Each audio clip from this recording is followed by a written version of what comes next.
Le Seigneur soit avec vous. L'Évangile nous permet aujourd'hui, troisième dimanche de Carême, de contempler la beauté de la foi. Jésus chasse les marchands du temple et cela fâche les Juifs. Au-delà de la sainte colère de Jésus, toute justifiée bien sûr, nous pouvons retenir deux choses. L'une est évidente, l'autre est cachée. La chose qui est évidente, c'est le commerce dans le temple. L'autre qui est caché, c'est la supériorité de la foi. Le temple a été transformé en foire et en brocante. Évidemment, il fallait offrir différents types de sacrifices au temple, selon le besoin du fidèle, mais conformément à la prescription de la loi des pères. Ainsi donc, les Juifs qui allaient au temple avaient besoin soit de colombes, soit de brebis ou de bœufs pour les besoins du sacrifice.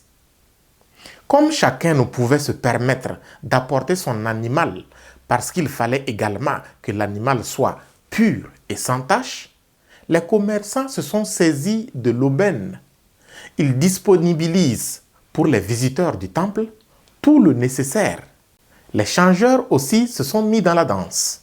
Ils facilitent les échanges entre les commerçants et les fidèles.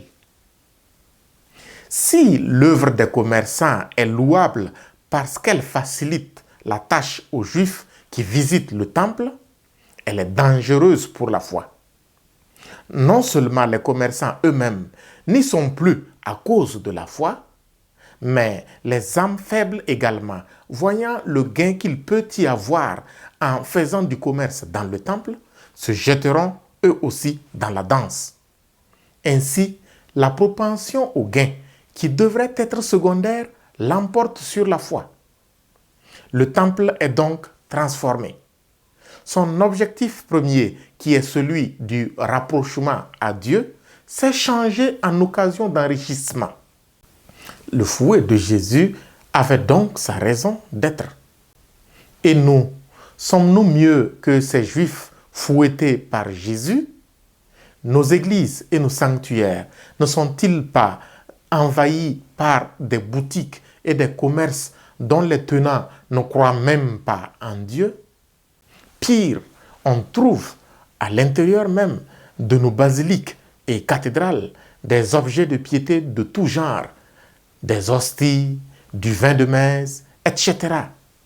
Ainsi, les choses dont ont besoin les chrétiens qui visitent les nouveaux temples sont disponibilisées dans nos lieux de prière, transformant ainsi ces lieux de rencontre avec Dieu en foire et en brocante. Certains prêtres ont même oublié qu'ils sont consacrés. Leur préoccupation est devenue le maintien des bougies à allumer au pied des statues des saints dans les églises.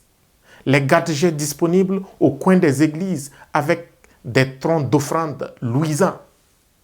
Des sollicitations démesurées aux fidèles lors des messes, etc. Si bien que bon nombre de nos brebis finissent par douter. Notre curé ne joue pas avec l'argent.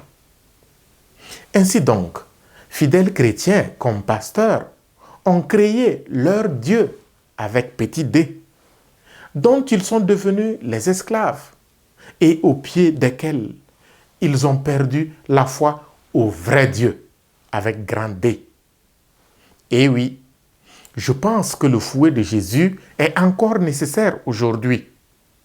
Ô Jésus, n'hésite guère à te servir de ton fouet pendant ce carême, chaque fois que nous consacrerons plus d'énergie aux vanités de l'argent dans nos églises, nos sanctuaires, et augmente notre foi.